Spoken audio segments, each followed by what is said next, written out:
नमस्कार, आप देख रहे हैं पंजाब केसरी। मैं आपके साथ हूं ज्योति शर्मा। ईडी और सीबीआई बंगाल के कई मामलों की जांच कर रही है। इन मामलों में तृणमूल कांग्रेस के विधायक और मंत्री भी आरोपी हैं। हालांकि इनमें से कई मामलों की जांच कलकत्ता उच्च न्यायालय के आदेश पर हो रही है, लेकिन ममता सरकार का यही आरोप रहता है कि केंद्रीय एजेंसियां उनके नेताओं के खिलाफ राजनीति बदले की भावना के तहत कार्रवाई कर रही है। बंगाल में प्रवर्तन निदेशालय यानी ईडी के अधिकारियों पर तृणमूल कांग्रेस के एक नेता के समर्थकों ने जिस तरह से हमला करने के साथ उनकी वाहनों में तोड़फोड़ की है, वह इस केंद्रीय एजेंसी के खिलाफ खुली अराजकता के साथ दुस्साहस का परिचय दिया है। ईडी अधिकारियों पर हमला करने वाले कितने बेखौफ थे, इसका पता इससे चलता है कि उन्होंने इन अधिकारियों की सुरक्षा के साथ ही केंद्रीय बल के जवानों पर हमला बोल दिया है। उनके हमले से ईडी के 2 अधिकारी और केंद्रीय बल के जवान घायल हुए।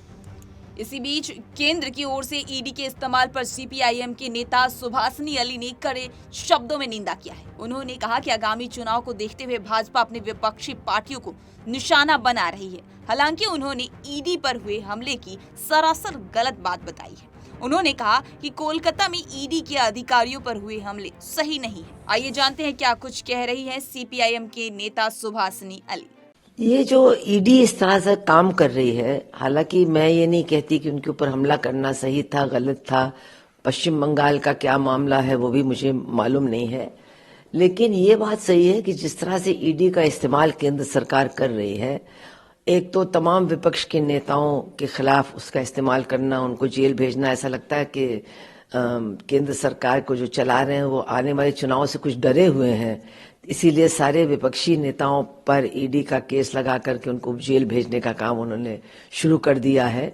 दिल्ली के सीएम भी सोच रहे हैं कि वो भी अंदर जाएंगे, झारखंड के सीएम को भी अब खौफ है कि वो भी अंदर जाएंगे। तो ये ठीक चुनाव के पहले जो हो रहा है, इससे कुछ सवाल उठते हैं कि आखिर विपक्ष के ही लोगों को क्यों टारगेट किया जा रहा है। और यही बात नहीं है, जो लोग पहले टारगेटेड थे, जिनके ऊपर ईडी के केसेस थे या दूसरे केसेस थे, जैसे छगन भुजबल और ये जो अजीत पवार और नवाब मलिक, जिनके ऊपर कहा गया कि ये तो एंटी नेशनल हैं, दाऊद के साथ इनके लिंक्स है, लेकिन जब उन्होंने बीजेपी ज्वाइन कर ली या उनका समर्थन कर दिया तो फिर उनके ऊपर जितने मामले थे सब वापस हो गए। तो इन सारी कार्रवाइयों की वजह से ईडी पर बहुत सवाल आ गए हैं। और अभी जो तमिलनाडु का मामला है, जिसमें 2 गरीब किसान जो दलित समुदाय के हैं, जिनके शायद खाते में 400-500 रुपए हैं, उनके ऊपर मनी लॉन्ड्रिंग का केस ईडी ने लगा दिया।